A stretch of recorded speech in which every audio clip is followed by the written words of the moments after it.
अस्सलाम वालेकुम प्यारे बच्चों, आज हम जनरल साइंस छठी जमात का पहला सबक देखने जा रहे हैं। तो बच्चों पहले सबक का उन्वान है कुदरती वसाइल, हवा, पानी और जमीन।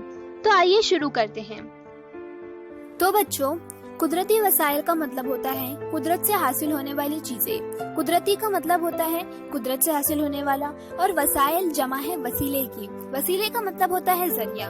कुदरती जराए से हासिल होने वाली चीजों को कुदरती वसाइल कहते हैं। जैसे आप तस्वीर में देख सकते हैं, हवा, पानी, मिट्टी, पत्थर, जानदार, पेड़ पौधे, ये तमाम कुदरती वसाइल हैं। ये तमाम चीजें आप अपने एतराफ में देख सकते हैं। बच्चों, अब हमने कुदरती वसाइल के बारे में मालूमात हासिल की। जैसा कि आप सब जानते हैं, हमारी जमीन गोल है। इसे कुर्रे अर्ज भी कहते हैं। अर्ज का मतलब होता है जमीन और कुर्रे का मतलब गोल चीज, इसीलिए हमारी जमीन को कुर्रे अर्ज भी कहते हैं। अब हमारी जमीन यानी कुर्रे अर्ज के कुछ हिस्से हैं, जैसे तस्वीर में आप देख सकते हैं, फजाई कुर्रा, आबी कुर्रा, हिजरी कुर्रा। बच्चों, फिजा से मुराद है हवा।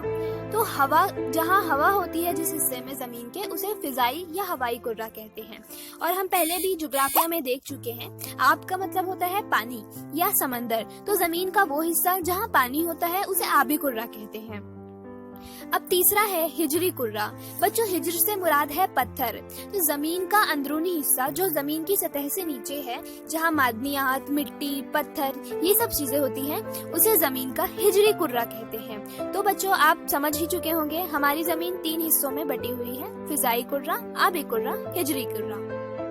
बच्चों, अब हमें इस तस्वीर का मुशाहिदा करके नीचे सवालों के जवाब देने हैं। तो आइए पहले सवाल की तरफ बढ़ते हैं। परिंदे कहाँ हैं? बच्चों, परिंदे हवा में उड़ रहे हैं, यानी वो फिजाई कुर्रे में हैं। गाय कहाँ चल रही है? गाय जमीन पर चल रही है। रास्ता दरख्त कहाँ है? रास्ता दरख्त जमीन पर है।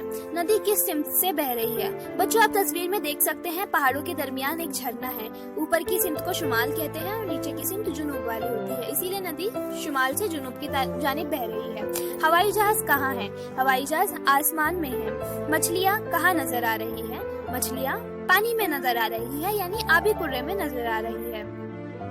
बच्चों, एक और सवाल है, नाव किस पर तैर रही है? नाव पानी पर तैर रही है, यानी ये भी आबी कुर्रा हो गया। तो प्यारे बच्चों, ये आज आपका होमवर्क है। आपको इन सवालों के जवाब मुझे नोटबुक में लिखकर बताना है। जज़ाकल्लाह, शुक्रिया।